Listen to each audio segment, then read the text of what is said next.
जर तुम्हीही मुख्यमंत्री माझी लाडकी बहीण योजनेचे लाभार्थी असाल तर तुमच्यासाठी महत्त्वाची बातमी आली आहे। कारण एकनाथ शिंदे साहेबांनी आपला शब्द पाळला असून पात्र महिलांच्या खात्यामध्ये 1500 ऐवजी 2100चा वाढीव हप्ता जमा करणार असल्याचा निर्णय घेतलाय।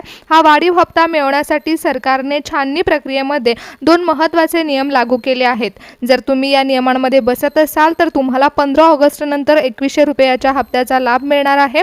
बहिणींच्या खात्यामध्ये वाढीव हप्ता सोडू असं आश्वासन एकनाथ शिंदे साहेबांनी दिलं होतं, परंतु स्वातंत्र्य दिनानंतर हा शब्द आता पूर्ण होणार आहे। 15 ऑगस्ट नंतर जे हप्ते लाडक्या बहिणींच्या खात्यामध्ये जमा होतील ते 2100 रुपयाचे जमा होणार आहेत आणि ते फक्त 2 अटींमध्ये पात्र लाडक्या बहिणींनाच वाढीव हप्ता मिळणार आहे।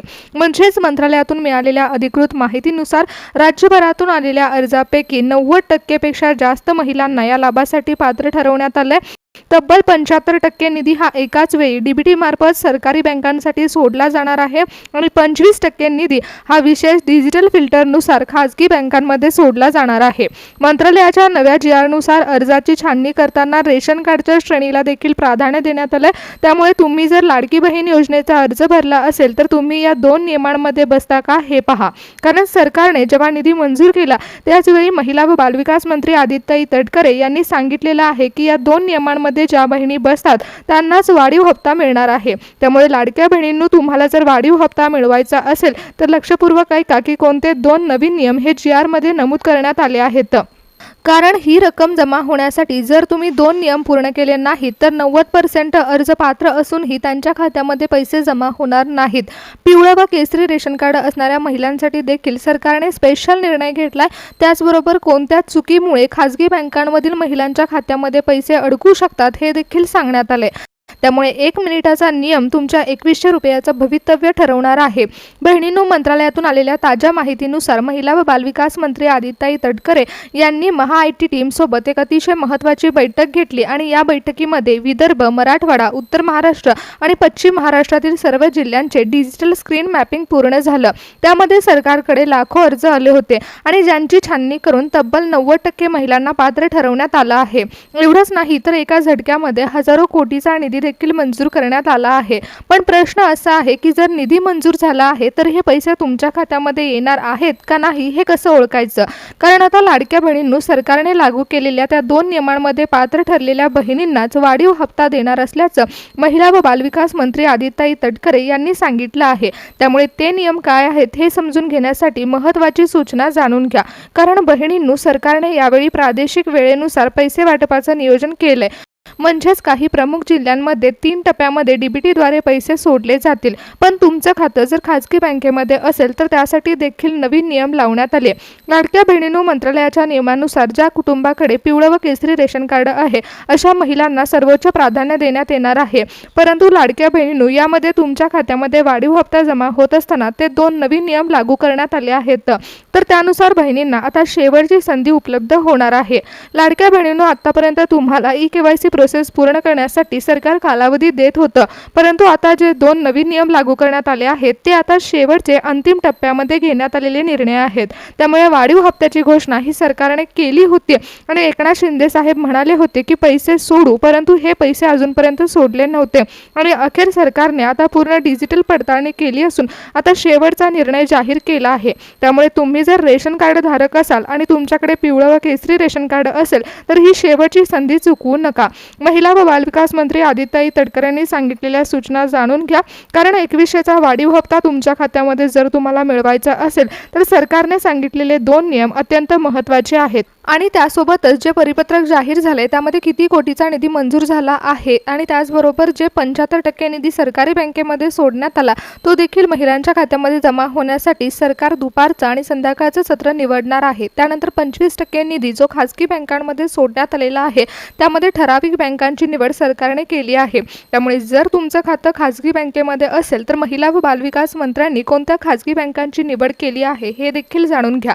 कारण सरकारी बँकांमध्ये state bank bank of India, bank of Maharashtra, central bank यासारख्या सर्व सरकारी बँकांमध्ये 75% निधी हा थेट एका क्लिकवरती ट्रान्सफर केला जाणार आहे.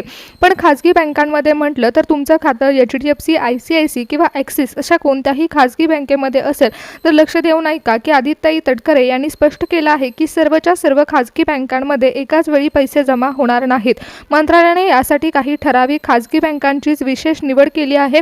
त्यामुळे आता तुमच्या बँकेचं नाव यादीत आहे का नाही हे पहा आणि कोणत्या खाजगी बँकांना सरकारने ग्रीन सिग्नल दिला आहे हे देखील जाणून घ्या.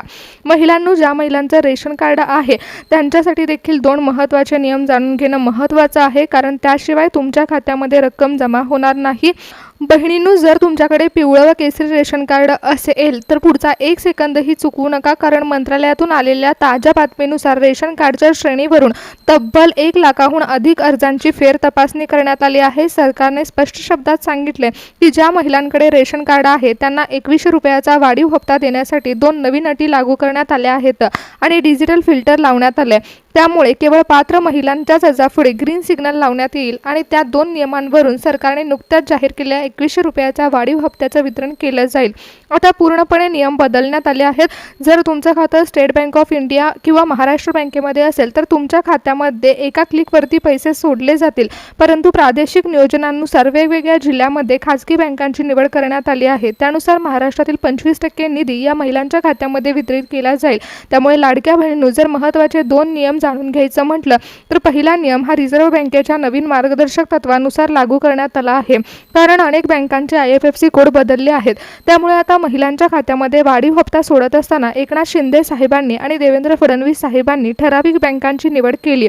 परंतु त्यासोबतच लाडक्या बहिणींनो, ज्या बँकांची निवड करण्यात आली आहे त्या बँकांमध्ये तुमच्याकडून एक महत्त्वाचं काम पूर्ण झालेलं असायला हवं, तरच तुमचं नाव पात्रता यादीमध्ये येणार आहे. कारण सरकार आतापर्यंत बऱ्याच वेळा EKYC करा म्हणून महिलांना सांगत होतं, परंतु आता सरकारने जे आधार सीडिंगचं काम सांगितलेलं आहे ते प्रत्येक महिलेला पूर्ण केलेलं असायला हवं आणि तेव्हाच तुमच्या खात्यामध्ये डायरेक्ट बेनिफिट ट्रान्सफरच्या माध्यमातून वाढीव 2100 रुपयाचा हप्ता जमा होणार आहे. जर तुमचं बँक खातं आधार कार्ड सीडिंगशी कनेक्ट असेल तर तुमच्या खात्यामध्ये 2100 रुपयाचा हप्ता जमा होऊ शकतो. पण गोष्ट इथेच थांबत नाही, कारण दुसऱ्या नियमामध्ये तर अत्यंत कठोर निर्णय घेण्यात आले आहेत. म्हणजेच लाडक्या बहिणींनो, तुमच्या खात्यामध्ये पैसे जमा होण्यासाठी बँक खातं तर महत्त्वाचं आहे, परंतु तुमचं नाव पात्रता यादीमध्ये असण्यासाठी तुमचं रेशन कार्ड असणं महत्त्वाचं आहे. तुमच्याकडे जर पिवळं किंवा केसरी रेशन कार्ड असेल तर ते तुमच्या आधार कार्डशी कनेक्ट असायला हवं. म्हणजेच लाडक्या बहिणींनो, जर तुमचं उत्पन्न कमी असेल तर तुम्ही पिवळं किंवा केसरी रेशन कार्ड गटामध्ये येतात आणि तुम्ही लाडकी बहीण योजनेच्या लाभासाठी पात्र ठरता. म्हणजेच तुम्ही 1500 रुपयाच्या हप्त्यासाठी पात्र आहात. परंतु जर तुम्हाला एकनाथ शिंदे साहेबांनी जाहीर केलेला वाढीव हप्त्याचा लाभ घ्यायचा असेल आणि तुम्हाला तुमच्या बँक खात्यामध्ये 2100 रुपये हवे असतील तर तुमचं रेशन कार्डमध्ये किती सदस्यांची नावे आहेत हे पाहिलं जातं आणि तुमच्या घरामधील किती महिला याचा लाभ घेतात याची छाननी केली जाते. यामध्ये डिजिटल पद्धतीनं ही पडताळणी केली जाणार आहे आणि त्यानुसारच तुमच्या घरातील सदस्यांचा आधार कार्ड आणि रेशन कार्डची तपासणी करून सरकार निवड करणार आहे आणि या निवडीमध्ये ज्या महिला पात्र ठरतील त्या महिलांनाच वाढीव हप्ता मिळणार आहे. लाडक्या बहिणींनो, अनेक वेळा तांत्रिक त्रुटीमुळे महिलांचे अर्ज बाद होतात, परंतु यावेळी सरकार पूर्णपणे डिजिटल पद्धत वापरत आहे आणि पारदर्शक पद्धतीने महिलांच्या अर्जाची तपासणी केल्यानंतर 90% महिलांच्या अर्जापुढे ग्रीन सिग्नल देण्यात आलेला आहे. परंतु त्यानंतर आता आणखीन 2 फिल्टरनुसार सरकार पुन्हा एकदा तपासणी करेल आणि त्यावरूनच महिलांच्या खात्यामध्ये पैसे सोडण्याचा निर्णय एकनाथ शिंदे साहेबांनी घेतला आहे. महिला व बालविकास मंत्री आदित्यताई तटकरे ज्या महिलांच्या नावापुढे ग्रीन सिग्नल देतील अशा महिलांच्या खात्यामध्ये 2100 रुपयाचा हप्ता जमा होणार आहे आणि वाढीव हप्त्याचा लाभ महिलांच्या खात्यामध्ये वितरित होईल.